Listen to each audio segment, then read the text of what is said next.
I have to honor you because people today randomly put houses. They don't honor the land. They don't pay attention. And I know how much work this must have been for you just to come up with the absolute intentional and conscious building piece that you brought to this home. It feels fabulous, and I know it's in construction mode, but I'm honored to be here to see the bones of the house. And I'd love to ask you, as a Feng Shui master, and I know this is pressure building your own home, but how did you apply your Feng Shui into the house at this point?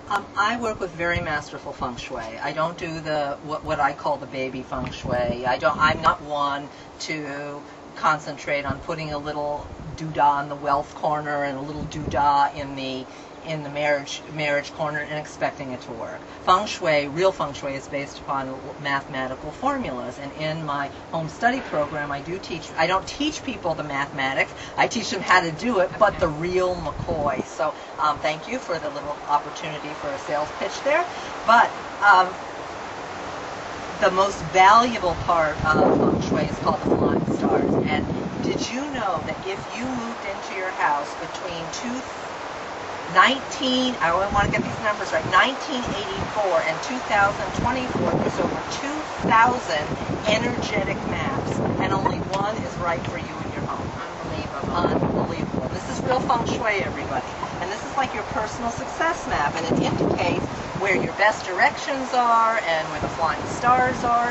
So when you ask about how did we Feng Shui this, the direction the house faced, to start with, I made sure that it faced the best direction according to how we were going to lay out the individual rooms. So that's the first step. So the rooms are oriented according to the facing directions and maximized with the good energies and according to the function. Then the rooms, the way you walk into each room is laid out, and we walk through. We don't even have walls yet. We only have studs, which you saw. The flow is still very. You're very aware of the flow. You're very aware of how grounded the house flows. And then where the furniture. Thank you for noticing. And then when the furniture ultimately gets popped in, the furniture has been thought through where it was going to be located before the first shovel was put in, to make sure that we can maximize the Feng Shui in the raw state, in the raw material. What a powerful, exciting. It is so exciting for me. And like what I usually do for my clients, most people don't have the opportunity to start from scratch. And if we do, we might be limited to the lots and so on. But I do design people's homes, help people design homes from scratch in this same way.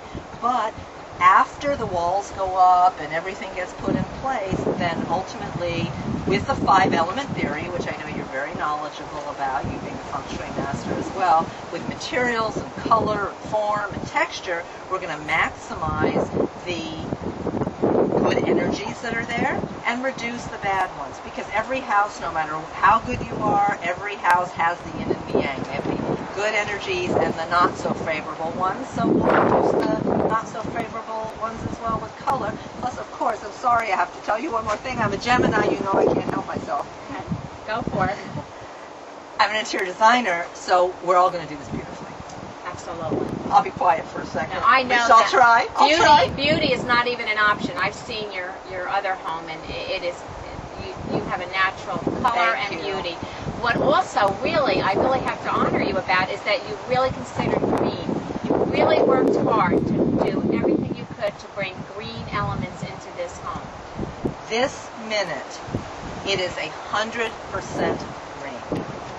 I don't know how long we'll be able to do that based upon what's available in the market, the difference in between pricing and affordability, but we're going to add a little bit of solar. Can't do the whole thing because we can't afford it. Listen, Mr. Obama, we need more governmental incentives to make it affordable, but we're going to keep it as green as we can during the entire process too. And you know what? All I know is I'm thrilled that you're here, seeing the bones, And I can't wait for you to come back where I have running water to share with you, as well as to really see the finished product. Well, I can't wait to see it finished, but I love seeing the heart of the home as it's being built, and it feels fabulous, and I want to congratulate you and your husband on doing a fantastic, fantastic job. Thank you so much. It was such an honor that you're here and you wanted to come out of your way. I couldn't miss it for the world. Thank you so much for coming, and we'll share it with everybody. Absolutely. Thanks for coming.